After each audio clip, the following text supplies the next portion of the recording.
Okay guys, तो यार इस लेक्चर में हम जो बातें देखेंगे ना उनमें दो तीन चीजें काफी इंपॉर्टेंट है। तो एक तो अपन कुछ प्रैक्टिकल क्वेश्चंस करेंगे based on what we have learned about maxima minima, जो आपने फिजिक्स में ऑलरेडी कर रखे हैं।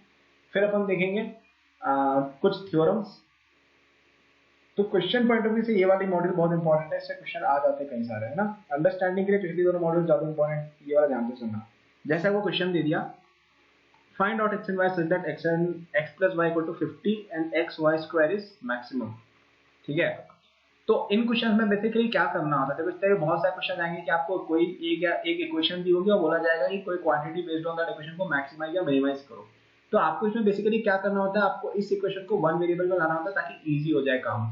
तो यहाँ पे देखो अपन y का स्क्वायर करें, इससे काफी इजी है, x रख लो तो y equal to 50 minus x कर, sorry x equal to 50 minus y का डालो, जो इजी टू कैलकुलेट हो ना उसको रिप्लेस करना है। तो यहाँ पे x इजी टू कैलकुलेट है क्योंकि x पावर 1 है, तो 50 माइनस वाई रख के यहाँ पे डाल दो, तो क्या हो जाएगा 50 minus y into y square को मैक्सिमाइज करना है, यानी कि वाई क्यूब मतलब minus y cube 50 y square minus y cube को अपन को मैक्सिमाइज करना है। तो यार ये करने के लिए अपने पास क्या तरीका था, मैंने आपको बताया था। क्या तरीका होता है बताओ, d by d x equal to zero कर दो, डिफरेंशिएट करो विद रिस्पेक्ट टू वाई और इसको जीरो कर डालो, क्या आ जाएगा 100 minus 3 y square equal to zero, यानी वाई इक्वल टू 100 बाय 3 आ जाएगा। ठीक है, और एक और आ जाएगा y इक्वल टू 0। अब आपको देखना है कि कौन से वाले में मैक्सिमाइज हो रहा है। तो ऑब्वियस ही बात है यार, y इक्वल टू 0 करोगे तो थोड़ी मैक्सिमाइज होगा, 0 वैल्यू आएगी और आप ये वाली वैल्यू डालोगे तो मैक्सिमाइज आ जाएगा, यानी y इक्वल टू 100 पे ये मैक्सिमाइज हो रहा है। और y की x की वैल्यू कितनी है आप कैलकुलेट करोगे ना इसमें डाल के, तो 200 बाय 3 आ जाएगा। तो ऐसे क्वेश्चन भर भर के आएंगे, आपको क्या करना है उसमें, मेक इट वन वेरिएबल और सच दैट कि इजी टू काम नहीं होना चाहिए, ऐसा नहीं कि बहुत डिफिकल्ट करके कर रहे हो। और नेक्स्ट आपको क्या करना है, डी बाई डी एक्स या वाई जो भी इक्वल टू 0 और सॉल्व। ठीक है, यही करना है बस। और लास्ट में सबसे इंपॉर्टेंट चीज चेक करना है कि मैक्सिमम मिल रहा है कि मिनिमम मिल रहा है। कई बार क्या होता है 3-4 रूट्स होती है, उनमें से तीनों आंसर में दे देते हैं लेकिन सारी सही नहीं होती है, और मल्टीपल चॉइस भी कर देते हैं ताकि लोग कंफ्यूज हो जाए, है ना। ये चीज का अपन ध्यान रखेंगे। अब जैसे ज्योमेट्रिकल क्वेश्चन देख लेते हैं। ठीक है, ज्योमेट्रिकल में क्वेश्चन देख लेते हैं कि आपके पास एक जैसे कौन सा क्वेश्चन है, रेक्टेंगल वाला क्वेश्चन जरा कराते हैं। रेक्टेंगल को इंस्क्राइब किया है एक semi circle of radius r के अंदर। ठीक है, आपके पास एक सेमी सर्कल है, रेडियस का आर है, इसके अंदर आपने अलग अलग तरह के रेक्टेंगल्स डाले हैं। ठीक है, तो जैसे इसकी हाइट x मान लो, अगर इसकी हाइट x है मेरे भाई, तो बताओ इसकी विड्थ कितनी होगी, तुम निकाल सकते हो, बताओ कैसे। ये r है। ठीक है, तो आपने अलग अलग तरह के रेक्टेंगल डाले, एक ऐसा डाला, एक ऐसा डाला, एक ऐसा डाला, समझ रहे हो ना। बोला है कि मैक्सिमम एरिया वाला रेक्टेंगल की क्या डायमेंशन होंगी। तो देखो इसमें क्या सोचना है, सोचना कैसे मैं तुम्हें बताता हूँ। अपन को x और y फाइंड करने हैं, तो x अपन ने मान लिया, y अपन निकाल सकते हैं कैसे, मतलब साइड्स। यहाँ पे देखो पाइथागोरस लग जाएगा, ये रेक्टेंगल है तो 90 डिग्री है, यानी ये अगर r है, ठीक है, यानी ये साइड कितनी होगी बताओ, मतलब ये अगर x है, ये अगर r है, तो ये साइड कितनी हो जाएगी, under root of r square minus x square, यानी टोटल जो आपकी एरिया ऑफ द रेक्टेंगल है वो कितना हो जाएगा, लेंथ इंटू ब्रेड्थ। लेंथ कितनी है इसकी 2 into root r square minus x square. समझ रहे हो क्या हुआ है, ये r है ये x है, तो ये कितना हो जाएगा root r square minus x square, और इसका डबल कर देंगे तो वही साइड आ जाएगी, और एक और इसको x से मल्टीप्लाई और कर देंगे अपन। ठीक है, तो ये एरिया आ गया। अब अपन को इसको मैक्सिमाइज करना है, r तो कांस्टेंट है, तो क्या करेंगे अपन बताओ, क्या करेंगे अपन, इसका डिफरेंशिएशन करके इसको 0 सेट कर देंगे। तो डिफरेंशिएट करो इसको। अब यहाँ पे मल्टीप्लिकेशन हो रही है, तो मल्टीप्लिकेशन में क्या करते हैं, फर्स्ट का डिफरेंशिएशन इनटू सेकंड, उस तरह से करते हैं। तो इसका डिफरेंशिएशन क्या हो जाएगा,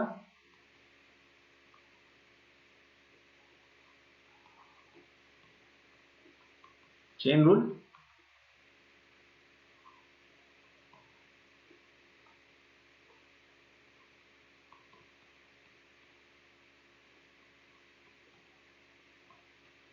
आंसर निकालोगे तो r बाय रूट 2 आ जाएगा। x की वैल्यू आपके पास इतनी आ गई, यानी y की वैल्यू कितनी हो जाएगी, निकालोगे तो वो हो जाएगी r इंटू रूट 2, और इसका एरिया कितना हो जाएगा, x इंटू वाई बराबर r स्क्वायर। ठीक है, तो समझ गए ना ये रूल कि कैसे करना है। आपको वापस से वही स्टेप पे एक को दूसरे के टर्म्स में एक्सप्रेस करो, ज्योमेट्री करे तो फिर ज्योमेट्री लगानी पड़ेगी यहाँ पे जैसे लगे पाइथागोरस, और फिर सॉल्व करना है। तो यार एक दो और डेफिनेशन आती है फाइनल, जो आप ऐसे ही जान लो इसके लिए, है ना। कभी कभी क्वेश्चन आ जाते हैं, कॉनकेव फंक्शंस क्या होते हैं, कॉन्वेक्स फंक्शन क्या होते हैं, ये सब। ठीक है, तो कॉनकेव फंक्शन कॉन्वेक्स फंक्शन कुछ भी नहीं है। कॉनकेव का मतलब है इस तरह का जो फंक्शन है, इस तरह से जो जा रहा है, और कॉन्वेक्स फंक्शन कौन सा होगा, जो इस तरह से जा रहा है। ठीक है, इसको अगर अपन फॉर्मली डिफाइन करें तो आप क्या करो, जैसे आपको कोई इंटरवल में पूछा है कि फंक्शन कॉनकेव है कॉन्वेक्स, आप क्या करो, फिर टेंजेंट्स बना दो हर पॉइंट पे। अगर हर पॉइंट पे in an interval a to b tangent is above the curve, जैसे यहाँ पे ये कर्व है ना, इसमें टेंजेंट देखो, जैसे यहाँ टेंजेंट ड्रॉ कर रहे हैं, ऊपर है कर्व के ऊपर जा रही है, यानी कि हम क्या बोलेंगे, ये कॉनकेव है, क्योंकि यहाँ पे ऐसे केव बन रही है। और अगर आपकी टेंजेंट नीचे है, देखो नीचे है टेंजेंट, नीचे है ना, ये देखो अगर ऐसा है तो टेंजेंट नीचे है इसके, यहाँ पे इस पॉइंट पे देखो नीचे है, मतलब थोड़ा क्लियर डायग्राम बनाओ तो नीचे है ना, देखो इसके नीचे ये देखो, है ना, तो हम बोलेंगे कॉन्वेक्स है। समझ गए कॉनकेव कॉन्वेक्स क्या होते हैं, ये होता है कॉन्वेक्स कॉनकेव। ओके, अब कॉनकेव और कॉन्वेक्स को आइडेंटिफाई करने का मैथमेटिकल तरीका ये है कि अगर आपके पास कोई फंक्शन इसका f double dash x greater than 0 यानी वो फंक्शन कॉन्वेक्स है, मतलब इसका इस तरह का कर्व जो होता है वो कॉन्वेक्स होता है, और अगर ये लेस देन 0 है तो क्या हो जाएगा, कॉनकेव। समझ में आया क्या, ठीक है, तो ये बेसिकली आपकी कॉनकेविटी कॉन्वेक्सिटी की डेफिनेशन होगी, ठीक है। और जिन पॉइंट्स पे f डबल डैश x 0 होता है ना, ठीक है, जैसे f double dash c equal to 0 but f dash c is not equal to 0, अगर sorry f triple dash c is not equal to 0, अगर आपके पास कोई पॉइंट है जहां पे ये हो रहा है कि f double dash c equal to 0 है और f ट्रिपल डैश c 0 नहीं है, तो हम कहेंगे कि c, f of c is a point of inflection. इसका एक बहुत ही क्लासिक एग्जांपल अपन देते हैं। इसका मतलब ये होता है यार कि आपकी जो कॉनकेविटी कॉन्वेक्सिटी है ना वो चेंज हो जाती है कई बार, है ना। जैसे अपन देखते हैं ये वाला ग्राफ एक्स क्यूब का ग्राफ, एक्स क्यूब का ग्राफ ऐसा आता है, यहाँ पे बताओ f डैश x 0 होता है, एक्स क्यूब का ग्राफ निकालो तो f डैश x एट 0 क्या होता है, f डैश 0 क्या होगा इसका 0, f डबल डैश 0 कितना होगा बताओ, वो भी 0 होता है, लेकिन f ट्रिपल डैश जो होता है ना वो 6 होता है, ठीक है, निकाल के देखोगे पता चल जाएगा। तो यानी कि x इक्वल टू 0 जो है वो पॉइंट ऑफ इन्फ्लेक्शन है, क्योंकि यहाँ पे f डबल डैश 0 0 है, लेकिन ये अब इससे हो क्या रहा है, देखो ये वाला पार्ट क्या है बताओ, कॉनकेव कॉन्वेक्स है, और ये वाला पार्ट क्या है, कॉनकेव है। यहाँ पे f double dash x greater than 0 है ना, यहाँ पे लेस देन 0 निकाल के देख लो। तो इसका ये मतलब है कि आपका जो पॉइंट ऑफ इन्फ्लेक्शन होता है, दिस इज द पॉइंट जहाँ पे कॉन्केविटी कॉन्वेक्सिटी चेंज हो जाती है, ठीक है। तो ये चीज आप दिमाग में रख सकते हो, ठीक है। समझ में आया कॉनकेव क्या होता है, कॉन्वेक्स क्या होता है, ये कई बार पूछ लेते हैं कि इंटरवल ऑफ कॉन्वेक्सिटी क्या है, तो क्या करना है वहाँ पे f double dash x greater than 0 कर देना, इंटरवल ऑफ कॉन्वेक्सिटी आ जाएगा। अब इसमें भी थ्योरी बराबर का एग्जांपल करने की जरूरत है क्या, बता दिया मैंने आपको कि ऐसे करना है, कर सकते हो ना, इतना दिमाग चलाना पड़ेगा यार। अगर आपको जेईई एडवांस में अच्छी रैंक लानी है ना, छोटी मोटी रैंक लानी है उसके लिए मैं आपको स्कूल फीडिंग करा दूंगा कि भाई सारे क्वेश्चन बना के करो। अच्छी रैंक लानी है तो खुद से समझ के चीजें करो ताकि अच्छे क्वेश्चन करने का टाइम कर पाओ। इन्हीं पे वेस्ट करोगे टाइम की double dash x greater than 0 करने पर 5 एग्जांपल करा दिए, कोई यूज नहीं। बस दिमाग में डेफिनेशन रखना और क्या होता है वो दिमाग में रखना है आपको। अब कई बार क्या होता है यार, अपन ये जो मोनोटोनिसिटी के जो कॉन्सेप्ट अपने पढ़े ना उसको यूज करके अपन इनइक्वालिटीज को प्रूव कर सकते हैं, ठीक है। फॉर एग्जांपल आपको अगर ऐसा क्वेश्चन दिया जाए, प्रूव करो कि 0 से π/2 इंटरवल में, 0 से π/2 इंटरवल में अगर अपन बात करें, हमें ये प्रूव करना है कि sin square x is less than x square is less than tan square x, ये अपन को प्रूव करने को जैसे बोला गया है। तो ये अपन पता है कैसे करते हैं, अपन ये प्रूव करते हैं इन दोनों को सेपरेटली लेके, अपन इनइक्वालिटीज जो अपन अब तक पढ़ा ना मोनोटोनिसिटी उसको यूज करके। कैसे देखो, अपन पहले जैसे f ऑफ x लेते हैं, ये क्या x square minus sin square x। अगर अपन ने ये प्रूव कर दिया कि ये फंक्शन इस रेंज में हमेशा पॉजिटिव है, तो हम ये प्रूव कर देंगे x square greater than sin square x in this interval. अब अगर अपन इसको देखें तो ये कुछ ऐसा लिखा हुआ है,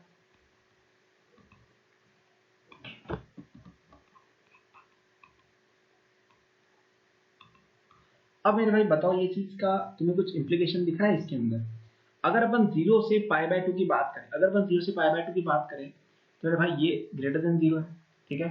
और ये वाली ये चीज है, आपने अगर देखा हो उस ग्राफ को, ठीक है, तो अपन यहाँ पे देखते हैं कि ये जो कर्व है वो ऊपर रहता है हमेशा, x हमेशा sin x से ऊपर रहता है इन 0 to π/2, ठीक है। तो हम ये बोल सकते हैं कि ये ग्रेटर देन 0 है, ये भी ग्रेटर देन 0 है, यानी कि क्वांटिटी ग्रेटर देन 0 है, यानी x square is greater then sin square x, ठीक है। ये वाली चीज की आप ग्राफ जाके देख सकते हो, x greater than sin x होता है इन 0 to π/2, ठीक है। समझ में आ रहा है ना ये, तो क्योंकि आप देखो ना ये शुरू ही ऐसे होता है, ऐसा समझो कि sin x का स्लोप क्या होता है यहाँ पे 1 होता है, तो ये ऐसे शुरू का, लेकिन ये रिड्यूस होगा। लेकिन अगर अपन x इक्वल टू 1 देखें, उसका स्लोप यहाँ पे इतना ही है, लेकिन उसकी जो स्लोप है वो कम नहीं हो रही है। sin x का स्लोप जो है वो क्या होता है cos x होता है, डिफरेंशिएशन करो ना उसका, वो हमेशा 1 से कम होता जाता है, तो ये ऐसे जाएगा और ये ऐसे जाएगा, तो x is greater then sin x in this interval, ठीक है। एक्चुअली आगे भी होता ही है, बट ठीक है अपन यहाँ की बात करते हैं, यहाँ की बात कर लेते हैं, तो इस वजह से आप ये कह सकते हो। तो ये चीज तो चलो ठीक है, इजी थी। अब अपन को ये भी प्रूव करना है कि tan square x is greater then x square. इसके लिए अपन क्या करेंगे, tan square x minus x square एक फंक्शन लिख देंगे gx, ठीक है। ये मैं बेसिक मेथडोलॉजी बता रहा हूँ, हालांकि एग्जांपल काफी इजी है ये, tan x minus x into tan x plus x। अब अगर अपन 0 to π/2 की बात करें ना, ठीक है, अपन के ऊपर इसके लिए ये फंक्शन दिया गया है। अगर आपके पास 0 से π/2 है ना, तो ये चीज भी पॉजिटिव होगी, क्योंकि ये तो पॉजिटिव होता ही है। और अगर अपन इसकी बात करें ना 10x की, तो यार ये आप ऐसा देखो, 10x का स्लोप क्या होता है, वो 1 होता है आपका, ठीक है, 1 होता है और वो इंक्रीज होता जाता है, इंक्रीज होता जाता है, यानी कि आपके पास एक ऐसा फंक्शन है जिसका स्लोप x = 1 के बराबर है 0, और फिर स्लोप इंक्रीज हो जाता है, तो ऐसे जाता जाएगा, ऊपर चला जाएगा। इसलिए आप कह सकते हो कि ये वाली टर्म क्वांटिटी पॉजिटिव, यानी ग्रेटर देन 0 है, यानी कि hence we can show that tan² x > x² है, ठीक है, यानी कि आपके पास कोई इनइक्वालिटी शो होगा। अब ये था सिंपल एग्जांपल। थोड़ा डिफिकल्ट में जाए तो अपन को जैसे ये बोला जाए कि prove that sin x > x - x³/6, ये आपका क्वेश्चन है।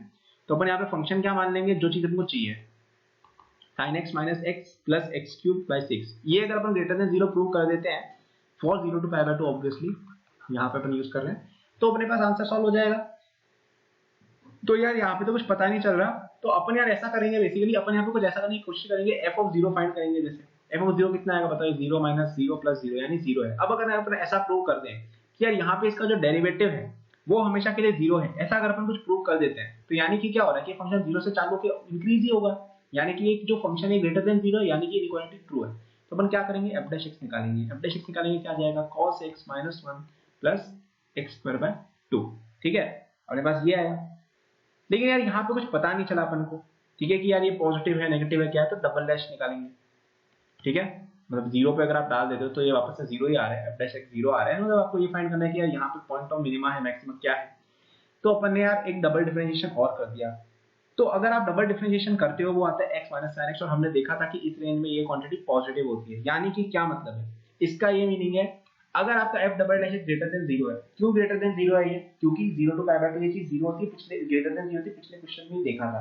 तो अपन को ये मिल गया मेरे भाई कि आपका ये जो फंक्शन है f', इसका डिफरेंशिएशन ग्रेटर देन 0 है, और ये 0 पे 0 है, यानी कि f' is monotonically increasing on interval 0 to π/2, ठीक है, यानी कि any f' is greater then f'0, यानी कि f' इज ग्रेटर देन 0, ठीक है। और ये हमें जैसे ही मिल गया, यानी कि f भी मोनोटोनिकली इंक्रीजिंग है, और f जैसे ही मोनोटोनिकली इंक्रीजिंग है, यानी कि f any is greater then f, यानी कि f इज ग्रेटर देन 0, यानी कि this is greater than 0, hence prove, sorry this is greater than 0, hence prove, ठीक है। तो क्या किया अपन ने, ऐसे जो क्वेश्चन होते हैं इनइक्वालिटी वाले, वो कैसे सॉल्व करने होते हैं, आप सबसे पहले क्या करो कि write it as a function, write f, ठीक है, जैसे अपन ने यहाँ पे लिखा क्या, sin x - x + x³/6। फिर आप क्या करो, किसी तरह से ये प्रूव कर डालो कि हर बार ग्रेटर देन 0 है। अगर आपको जैसे ग्रेटर देन 0 प्रूव करना है, f' निकाला, अपन ने ये प्रूव कर दिया कि f' इज मोनोटोनिकली इंक्रीजिंग, ये अपने प्रूव कर दिया। कैसे प्रूव किया, f" निकाल के, f' जैसे मोनोटोनिकली इंक्रीजिंग है, तो अपन क्या बोल देंगे, f' is greater then f'0, ठीक है, क्योंकि मोनोटोनिकली इंक्रीजिंग है, यही डेफिनेशन होती है, ग्रेटर देन इक्वल टू 0, जैसा भी है ना। और इससे अपने को क्या मिल गया कि f' इज ग्रेटर देन 0, क्योंकि f' की वैल्यू 0 है, यानी कि क्या इसका मतलब होगा कि mi है आपका fx मोनोटोनिकली इंक्रीजिंग, और इससे अपन आंसर प्रूव कर सकते हैं। इक्वालिटी इसलिए नहीं आएगी क्योंकि f" की वैल्यू जो है वो स्ट्रिक्टली पॉजिटिव आ रही है, क्योंकि ये sin x - x - sin x है ना, समझे ये चीज। अब यार यहाँ पे कुछ इंपॉर्टेंट चीज आती है, थोड़ी अच्छी ढंग की चीजें हैं, है ना, ढंग के कुछ चीजें ये। एक होता है आपका रोल्स थ्योरम, ठीक है, इंपॉर्टेंट है ये बेसिकली ऐसा कहना चाह रहा है कि अगर आपके पास एक फंक्शन है जो a से b में डिफाइंड है, ठीक है, जो a to b में डिफाइंड है, इसमें एक फंक्शन है आपके पास ऐसा कुछ, जो भी है सिंबल वगैरह बना लो, कंटिन्यूअस है ये फंक्शन a to b में, ये फंक्शन डेरिवेबल है ऑन a to b, ठीक है, और f of a = f of b। अगर ये तीनों कंडीशन है तो हम पता है क्या बोल सकते हैं, हम ये बोल सकते हैं कि there is at least one number such that a c b and f' = 0। इसका मतलब क्या, मतलब ग्राफ से बता रहा हूँ। तो आपको जैसे कोई भी अगड़म बगड़म वो है फंक्शन, कुछ भी फंक्शन है सच दैट कि ये दोनों वैल्यू बराबर है, ठीक है, ये वैल्यू बराबर है, ठीक है, fa = fb हो रहा है, ये पॉइंट a है, ये पॉइंट b है। इसका ये मतलब होता है कि बीच में एक पॉइंट आएगा ही आएगा जिसकी जो आपकी डेरिवेटिव है वो 0 होगा। ये होना भी चाहिए, क्यों, अगर तुम ये मान लो कि डेरिवेटिव 0 नहीं है, मतलब ग्रेटर देन 0 स्ट्रिक्टली, इसका मतलब है कि function is strictly increasing over that interval, यानी कि any f of x is greater then f of y if f greater than y, x greater than y। और क्योंकि हमने देखा इंटरवल a to b है, यानी b ग्रेटर देन a है, तो हम क्या बोलेंगे कि f of b should be greater than f of a। और ये हमारे assumptions के अगेंस्ट जा रहा है, यानी कि हम कह सकते हैं ये assumption जो था वो गलत था, यानी एटलीस्ट एक पॉइंट पे f dash c equal to 0 है। ये चीज प्रूव कैसे की समझे आप? तो रॉल्स थ्योरम क्या होता है मैं वापस से बताता हूँ। रॉल्स थ्योरम ये कहता है कि तुम्हारे पास एक फंक्शन है a to b such that वो कंटीन्यूअस और डिफरेंशिएबल है, बिल्कुल नॉर्मल फंक्शन है, अगर मतलब फंक्शन नहीं है, और f of a is greater than f of b for 2 points a and b in that ये वाला जो इंटरवल है उसके एंड पॉइंट्स पर इक्वल है। हम ये कह रहे हैं बीच में एटलीस्ट एक पॉइंट होना चाहिए जहां पे आपकी डेरिवेटिव 0 होगी। क्यों होगी देखते हैं। अगर डेरिवेटिव 0 नहीं होती यानी ग्रेटर देन 0 या लेस देन 0 होती तो ग्रेटर देन 0 मान लेते हैं। ग्रेटर देन 0 का मतलब क्या है? स्ट्रिक्टली इंक्रीजिंग फंक्शन है, अपने पढ़ा था मोनोटोनिसिटी के अंदर। स्ट्रिक्टली इंक्रीजिंग का फंक्शन का मतलब क्या है कि अगर b ग्रेटर देन a है तो f of b is greater then f of a, अपने पढ़ा था ये, यानी कि f of a can not be equal to f of b। तो इसलिए हम कह सकते हैं कि ये वाला जो अपनी assumption थी कि f dash x c is greater than 0 always ही गलत है। तो यानी कि f dash c equal to 0 होना चाहिए। अब नेगेटिव होती तो भी आप स्ट्रिक्टली डिक्रीजिंग करके ये चीज सेम प्रूव कर सकते हो। तो रॉल्स थ्योरम काम कहां से आता है? ठीक है, मैंने आपको बता दिया ये। अब जैसे आपको क्वेश्चन पूछ लिया कि if 2a plus 3b plus 6c equal to 0 then prove that equation ax square plus bx plus c equal to 0 has at least one has greater than equal to 1 real root. समझ में आ रहा है ये? आपको ये equation दी हुई और बोला गया प्रूव करो कि इसकी एटलीस्ट एक रियल रूट है। अब यार यहाँ पे ऐसे क्वेश्चन जब आते हैं ना तो यार थोड़ा सा दिमाग लगाना पड़ता है। ठीक है, अब यहाँ पे दिमाग क्या लगता है मैं आपको बताता हूँ। आप क्या करते हो, इसका जो इंटीग्रेशन होता है ना उसको आप फंक्शन ले लेते हो। अब ये क्यों क्या होता है मैं समझाता हूँ। इंटीग्रेशन बेसिक तो समझ में आता है ना फिजिक्स से, तो करके बताता हूँ मैं। जैसे आप ये वाला फंक्शन कंसिडर करो, इसमें f of 0 कितना है बताओ? 0 है।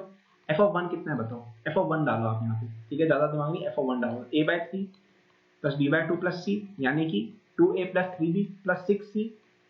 ओह ये चीज तो 0 दी हुई है। इसका क्या मतलब है? इसका ये मतलब है कि आपके पास एक फंक्शन f of x है विच इज कंटिन्यूअस बिल्कुल है, डिफरेंशिएबल बिल्कुल है क्योंकि पॉलिनोमियल है, और इसमें दो पॉइंट्स 0 और 1 पे वैल्यू सेम है। याद करो रॉल्स थ्योरम में क्या पढ़ा था। इसका ये मतलब है 0 1 के बीच में एटलीस्ट एक आपके पास कोई वैल्यू है such that f dash x is greater than equal to 0 है। मतलब ये रॉल्स थ्योरम का स्टेटमेंट है। आप अगर f of x ये लेते हो ना रॉल्स थ्योरम के अंदर, तो हमारे पास दो पॉइंट्स है a एंड b, a की वैल्यू 0 b की वैल्यू 1 सच दैट दोनों पे वैल्यू 0 यानी इसका डिफरेंशिएशन जो है उसकी वैल्यू 0 की एटलीस्ट एक जगह पे, और डिफरेंशिएशन आप करोगे ना इस फंक्शन का तो ये आ जाएगा। तो हम क्या बोल सकते हैं कि हमारे पास ये जो फंक्शन है इसकी एटलीस्ट एक वैल्यू ऐसी आ रही है 0 से 1 के बीच में जहां पे इसकी वैल्यू 0 आ रही है, यानी इसका रूट एग्जिस्ट करता है विच इज बिटवीन 0 एंड 1। तो इतना ब्यूटीफुल है ये। तो यहाँ पे अपने ऐसा क्यों सोचा? हमें बेसिकली देखो ये ऐसी चीजें जब मिले ना तो ये यहाँ पे रॉल्स थ्योरम दिमाग में दौड़ना चाहिए यार, कि जब अपने पास इस तरह की चीज दी हुई ना कि फंक्शन के अंदर अपने पास एक सर्टेन रिलेशन दिया हुआ है जो 0 आ रहा है, ठीक है, और अपने पास इस तरह की कोई पॉलिनोमियल में कोई चीज पूछी है रूट्स वगैरह की रियल वगैरह, तो यहाँ पे रॉल्स थ्योरम दिमाग में ले आया करो। अपन ने बेसिकली ये करना है किसी तरह से कि यार ये वाली जो चीज है ना ये डिफरेंशिएशन ऑफ समथिंग लिखा हुआ, ठीक है, मतलब जो अपने पास क्वेश्चन था ना ये डिफरेंशिएशन ऑफ समथिंग को अपन को ऐसा कुछ कर डालना है। डिफरेंशिएशन ऑफ समथिंग मतलब इंटीग्रेशन है, और यहाँ पे देखो साफ प्रूफ इससे भी मिल रहा है कि यार यहाँ पे ये चीज अपन को 0 दी हुई है, तो अपन इसको कहीं ना कहीं एक्सप्लॉइट कर सकते हैं। अगर सच बताओ ना तो ये चीज एकदम से इंट्यूटिव नहीं है। जैसे अपन मैथ्स में अभी चीजें पढ़ी ना बहुत सारी वो इंट्यूटिव थी, पता चल रहा था क्या करना है, लेकिन ये चीज इंट्यूटिव नहीं थी। आप इसको देख के ऐसे एकदम से नहीं बोल सकते कि मेरे दिमाग में आ ही जाएगा, ये कहीं ना कहीं आपको पढ़ना ही पड़ता है। तो ये समझ में आपको एक बार में नहीं आएगा और दिमाग में लगेगा तो बिल्कुल भी नहीं कि ऐसा कैसे सोच लिया, तो घबराओ मत, ठीक है, इंट्यूटिव नहीं है। आप प्रैक्टिस पे ध्यान दो, ये चीजें आपको अपने आप आने लग जाएंगी। डे 1 पे किसी को नहीं आती, मुझे भी नहीं आती थी, ठीक है, तो प्लीज आप इस चीज से घबराओ मत, आ जाएगा, ठीक है, थोड़ा पेशेंस रखो और करते जाओ प्रैक्टिस, ठीक है। तो एक एग्जांपल बताया कि रोल्स थ्योरम यूज कैसे होते हैं। अब एक और चीज आती है एलएमवीटी, लैग्रांजेस मीन वैल्यू थ्योरम या मीन वैल्यू थ्योरम, ठीक है। ये क्या बोलता है, अगर आपके पास एक फंक्शन है वापस से a to b such that continuous हो, डिफरेंशिएबल हो a टू b में, तो एटलीस्ट एक नंबर लाई करता है between these two number such that f dash c is equal to f of b minus f of a upon b minus a। और ये चीज अगर देखा जाए तो रोल्स थ्योरम है, क्योंकि f ऑफ b और f ऑफ a की वैल्यू 0 हो जाएगी तो f dash c equal to 0 हो जाएगा, एटलीस्ट एक नंबर मिल जाएगा, ठीक है। बेसिकली ये क्या कह रहा है कि तुम्हारे पास जैसे भी फंक्शन है, कोई भी फंक्शन ले लो, कोई भी पकड़ लो, कुछ भी पकड़ लो, ठीक है, जैसे ये फंक्शन है अपना, ठीक, हम ये बोल रहे हैं कि तुम्हारे पास कोई से भी दो पॉइंट ले लो a और b, कोई से भी दो पॉइंट ले लो, अगर ये फंक्शन कंटीन्यूअस और डिफरेंशिएबल है तो हम इन दोनों को, ये fb minus fa upon b minus a क्या है, बेसिकली ये स्ट्रेट लाइन का स्लोप है। बेसिकली स्ट्रेट लाइन का स्लोप है ना, आपके पास a और b जैसे दो पॉइंट्स हैं, इनके बीच में अगर आप एक लाइन जोड़ते हो ये गंदी लाइन जुड़ गई एक। तो इसका स्लोप क्या होता है, याद करो, यही होता है स्लोप, यही होता है ना, और क्या होता है, स्ट्रेट लाइन में पढ़ा है ना, y1 minus y2 upon x1 minus x2, वही चीज लिखी है ये। तो हम बेसिकली ये कहना चाह रहे हैं कि इस कर्व में एटलीस्ट एक पॉइंट होगा जिसका इतना आपका हो जाएगा स्लोप, ठीक है। और ये आपको दिखने में लग रहा है, इसको थोड़ा प्रूव करना देखो डिफिकल्ट है, इतना इजी नहीं है, क्लास 12 में भी करता भी नहीं इतना ज्यादा, ठीक है। बट आपको ये आई थिंक दिख रहा होगा कि यार अपन अगर जैसे ये वैल्यू अचीव नहीं करे और हमेशा इससे ऊपर ही रहे या नीचे ही रहे, ठीक है, अगर आपको है ना ऐसा करना है ना कि आपकी वैल्यू अचीव ही नहीं करनी है, यानी आपको इसके ऊपर या नीचे रहना पड़ेगा, ऐसा तो कर नहीं सकते, वरना इक्वल हो जाओगे। तो आप इस तरह से प्रूव कर सकते हो कि अगर आप हमेशा ऊपर रहोगे तो बी कभी अचीव ही नहीं होगा एफ ऑफ बी, और अगर नीचे रहोगे तो एफ ऑफ ए कभी अचीव होगा, ऐसी चीजें आप प्रूव कर सकते हो। बट इसका स्टेटमेंट आप ये समझो, बेसिकली ये कह रहा है कि आपके पास अगर कोई कर्व है जो कपड़े कंटीन्यूअस डिफरेंशिएबल है, उसमें आप एक कर्व बना दो ऐसे, तो बीच में कोई ना कोई वैल्यू आएगी जब आपकी ये वाली वैल्यू अचीव हो जाएगी ऑन डेरिवेटिव, मतलब ऐसा स्लोप का कोई ना कोई पॉइंट होगा, और दिख भी रहा है ये चीज, है ना। कोई सा भी सोच लो, कुछ भी बनाओ, जैसे ये आपने बनाया, यहाँ पे आपने जैसे ये स्ट्रेट लाइन जोड़ दी, तो अगर आप बोलो कि ऐसा स्लोप मुझे चाहिए, तो देखो यहाँ पे ऐसा स्लोप मिल जाएगा, यहाँ पे मिल जाएगा, यहाँ पे मिल जाएगा, बेसिकली ये बात हो रही है, स्टेटमेंट दिमाग में घुसा हुआ। इसको यूज करना कैसे, अपन जैसे क्वेश्चन पूछा वेरीफाई एलएमवीटी फॉर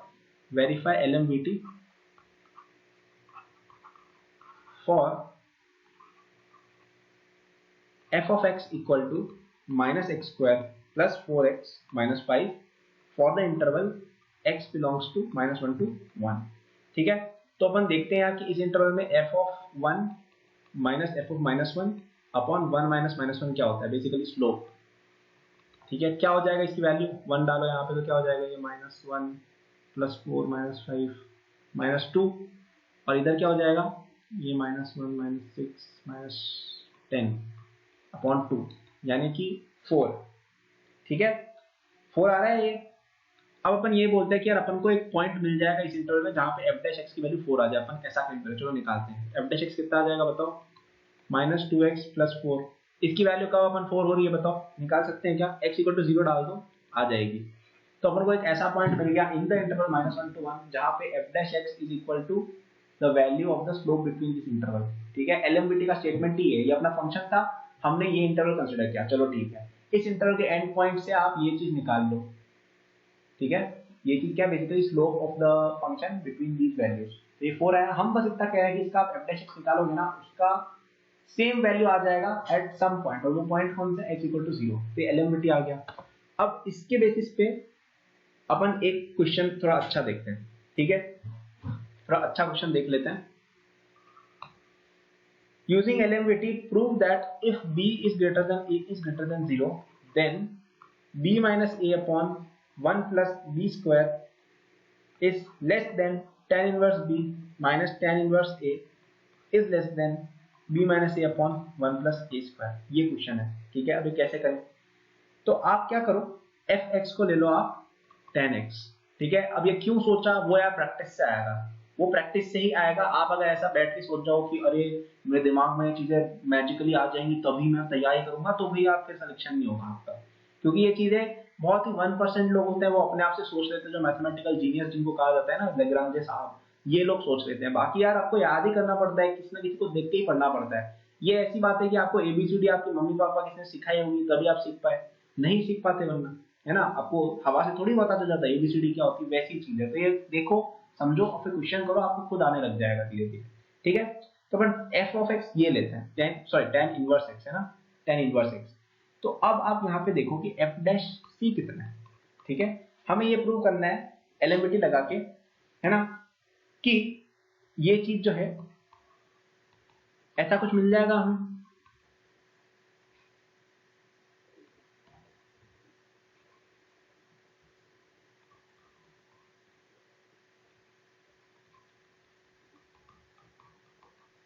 ठीक है। ये मैंने क्या लिखी है, एलएमवीटी की स्टेटमेंट लिखी है, हमने f ऑफ x को ये मान लिया, और अब अपन एलएमवीटी लगा रहे हैं। एलएमवीटी लगा के हमें क्या मिल रहा है कि f डैश c आएगा such that tan inverse b minus tan inverse a upon b minus a के इक्वल हो जाएगा वो, ठीक है। समझ में आ रहा है ना, एलएमवीटी लगा है, इसमें आप कुछ भी नहीं किया है, फॉर दिस कंडीशन व्हाटएवर, ठीक है। अब f डैश x जो है ये मोनोटोनिकली इंक्रीजिंग फंक्शन है, ये मोनोटोनिकली इंक्रीजिंग फंक्शन है कि नहीं, इसका आप डिफरेंशिएशन करोगे वो greater than 0 sorry less than 0 आएगा, मोनोटोनिकली डिक्रीजिंग फंक्शन है। इसका डिफरेंशिएशन करोगे वन प्लस एक्स, ये इस चीज का जो लिखा है ना 1/1 + x², इसका डिफरेंशिएशन करोगे तो ये मोनोटोनिकली डिक्रीजिंग आएगा। ठीक है, तो मोनोटोनिकली डिक्रीजिंग का मतलब ये है कि अगर a is less than c is less than b, this means that f dash of b is less than f dash of c is less than f dash of a। Monotonically increasing decreasing का मतलब यही होता है। ठीक है कि नहीं है ना? तो इससे हमको क्या मिलता है, अब यहाँ पे वैल्यू डाल दो आपस f dash b वगैरह की, तो क्या आ जाएगा 1/1 + b² is less than f dash c कितना है, ये जो दी हुई थी, और f dash a कितना है, ये। यही क्वेश्चन अपन को दिया हुआ है इसके अंदर, बस b - a को ऊपर लेके चले जाओ। समझे क्या हुआ? समझे कि नहीं समझे? मैं वापस पेन लगा के बताता हूँ, थोड़ा कंफ्यूजिंग है मेरे भाई, एक बार में समझ में नहीं आएगा, प्लीज पॉज करके देखना। एक बार में किसी को समझ में नहीं आता, मुझे भी नहीं आया था, प्लीज थोड़ा पॉज करके समझने की कोशिश करना। हमें क्वेश्चन में ये पूछा था कि ये चीज प्रूव करो, ठीक है, और जब भी ऐसी बाउंड आती है ना कोई इस तरह की, और यहाँ पे तो थोड़ा ध्यान से सोचो तो ये tan इनवर्स 1/1 + x² इस तरह की चीज दिख भी रही है ना, वो कहीं कि दिमाग में दौड़ना चाहिए यार कि डिफरेंशिएशन वगैरह कुछ लिखा हुआ लग रहा है ना? ये पढ़ा है ना आपने, tan इनवर्स का डिफरेंशिएशन वगैरह क्या होता है, पढ़ा है कि नहीं पढ़ा, कि भूल गए कि tan इनवर्स x का डिफरेंशिएशन ये होता है? नहीं याद है तो यार फिर आगे अपन बढ़ नहीं सकते हैं, क्योंकि आपको पहले की चीजें याद नहीं है तब आगे बढ़ नहीं पाओगे, है कि नहीं? तो पहले याद करके आओ, ITF पढ़ के आओ, तो नहीं समझ में आया, ये चीज समझ में नहीं है तो ITF कमजोर है। ठीक है, अगर ये चीज समझ में आ गई तो तुम्हें क्वेश्चन समझ में आ जाना चाहिए, नहीं समझ में आया तो ITF पढ़ के आओ और फिर यहाँ पे आओ, और बेसिकली ये समझना है कि tan इनवर्स x का जो डिफरेंशियल इतना है। तो हमें दिख रहा है यार कि यार यहाँ पे कुछ ऐसा चल रहा है कि f dash c f of b दिख रहा है, तो यहाँ पे थोड़ा दिमाग लगाओ कि एलिमिटी लग सकता है। तो अपन यहाँ पे फंक्शन कौन सा मानेंगे जो बीच में इनइक्वालिटी में आया, कौन सा, tan इनवर्स x आया।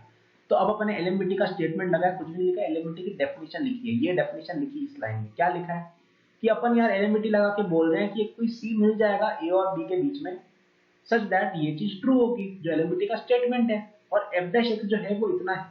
ठीक है, f dash x जो है वो इतना है, अपन ने अलग से सेपरेटली निकाल रखा है। तो अब अपन ने ये बोला कि यार ये f dash x जो है मोनोटोनिकली डिक्रीजिंग आ रहा है, यानी कि f of x जो है वो मोनोटोनिकली डिक्रीजिंग है। ठीक है, सॉरी f dash x जो है वो मोनोटोनिकली डिक्रीजिंग फंक्शन आ रहा है, यानी कि ये चीज ट्रू होगी by definition of monotonicity, monotonically decreasing. ठीक है, ये कंडीशन ट्रू होगी ना, ये जो लिखी हुई है, बस इसमें अपन ने डाल दिया आंसर। अब ये थोड़ा ट्रिकी लगेगा कुछ बच्चों को, भाई ये कौन सी ट्रिक आ गई, ये क्या कर दिया भाई, समझ ही नहीं आ रहा है, तो यार ये चीज प्रैक्टिस से आती है। ठीक है, आप ऐसे घबराओगे तो कोई इसका सेंस नहीं है, please practice practice practice practice करोगे, सारी चीजें अपने आप आ जाएंगी। जैसे आप क्लास 10 में ट्रिग्नोमेट्री जब पहली बार पढ़ी तो समझ थोड़ी आया था क्या चल रहा है, लेकिन धीरे धीरे आ गया था, तो यहाँ पे वही चीज चलती है। तो यार इसी के साथ एप्लीकेशन और डेरिवेटिव हो जाता है अपना यहाँ पे बेसिक। अब यहाँ पे टेंजेंट नॉर्मल भी एक एप्लीकेशन है, लेकिन वो एक अलग सेपरेट चैप्टर में पढ़ेंगे यार, क्योंकि वो थोड़ा बड़ा चीज है और वो एक सेपरेट ज्योमेट्री में आ जाता है, कोऑर्डिनेट में। तो क्या क्या देखा अपन ने बहुत सारी चीजें देखी है इस चैप्टर के अंदर। सबसे पहले अपन ने बेसिक dy/dx के एप्लीकेशन वगैरह देखे, ठीक है, कि यार ये चीज कैसे यूज करनी होती है, इसके डिफरेंट की rate of change of area वगैरह, एरर एंड अप्रोक्सीमेशन देखे। फिर अपन ने क्या देखा नेक्स्ट, फिर अपन ने मोनोटोनिसिटी के बारे में देखा। मोनोटोनिसिटी इंपॉर्टेंट चैप्टर है, इंपॉर्टेंट टॉपिक है from the point of understanding. इस पे क्वेश्चंस कई बार आ जाते हैं कि यहाँ पे मोनोटोनिक है या नहीं है, ये वो बताओ। ठीक है, फिर अपन ने देखा मैक्सिमा मिनिमा के बारे में, मैक्सिमा क्या होता है, मिनिमा क्या होता है। ठीक है, अपने ग्लोबल लोकल बहुत सारी बातें की है ना। फिर अपन ने और भी चीजें देखी, स्टेशनरी पॉइंट्स, क्रिटिकल पॉइंट्स, ये वो, कंटीन्यूअस फंक्शन, ग्लोबल मैक्सिमा कैसे निकालते हैं, सारी चीजें बताई, हिंट, डेरिवेटिव टेस्ट वगैरह वगैरह। ठीक है, मैक्सिमा मिनिमा के अराउंड चारों को अपन ने बहुत सारी बातें कर डाली। उसके बाद अपन ने कुछ लास्ट में चीजें और देखी कि एप्लीकेशन ऑफ मैक्सिमा मिनिमा।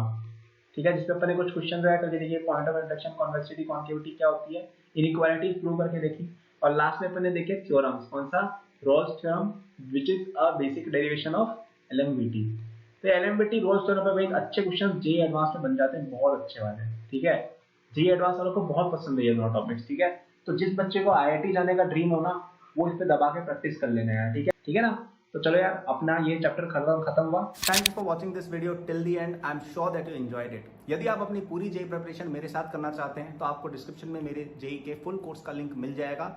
इस कोर्स में आपको जो यूट्यूब पे मेरे लेक्चर्स और प्रॉब्लम सॉल्विंग के वीडियोस मिलते हैं, उसके कंपेयर में बहुत ज्यादा कंटेंट है, एंड आपको यहाँ पे practice sheet with solution, test series with solution भी मिलती है। It's a complete solution, you can rely on it. आप यदि किसी कोचिंग जाते हैं या अगर आप सेल्फ स्टडी करते हैं, in both cases it will be very useful, so do check it out. Okay, इसके अलावा मेरे जेई के फ्री नोट्स भी डिस्क्रिप्शन में लिंक्ड है, एंड डिस्क्रिप्शन में और भी मैंने बहुत सारे रिसोर्सेज फॉर स्टूडेंट्स डाले हुए हैं, जैसे the books that I recommend, my social media and my newsletter in case you want more content और if you want to approach approach me with any doubts और सजेशन। नोट्स हैं NEET के students के लिए, college students के लिए, startup enthusiast के लिए भी, ओलंपियाड एंथुसियास्ट के लिए भी कोर्सेज हैं, तो चेक जरूर कर लीजिएगा डिस्क्रिप्शन, आपको काफी यूजफुल रिसोर्सेज वहाँ मिलेंगे। Thank for watching, like subscribe कर लीजिएगा for more such videos. Good luck.